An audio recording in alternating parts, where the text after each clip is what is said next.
Të drejtat pronësore është një diçka shumë e rëndësishme. Do të më qenë drejta reale, në kohë reale, sepse drejtat pronësore, siç jemi dëshmitar që ndodhin në Kosovë, ku ti ushtron një padije dhe padija zgjat me vite, atëherë i hup aktualiteti, ty të shkaktohet një dëm konsideroj pariparueshëm, privohesh prej pjesëmarrjes në jetën ekonomike, edhe këto dëme nuk kthehen.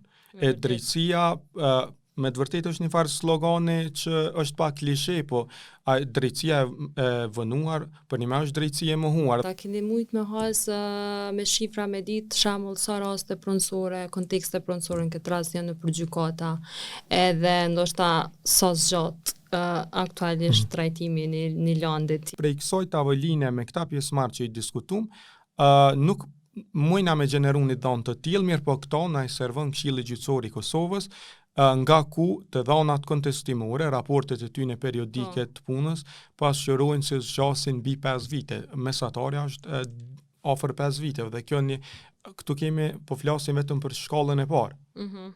Pra, nëse përfshijmë edhe gjykatën e apelit, atëherë kjo mund të dyfishohet. Mirë po, nëse e parashojmë edhe një situatë që është e ardhme, po është e pasigurt, që këto raste, gjykata e apelit apo edhe gjykata supreme në disa raste mund me kthy në pikën 0, atëherë ka raste të cilat mund me të kaluar një dekadë. Mirë po kjo nuk bën dhe nuk guxon me na dekuraju neve.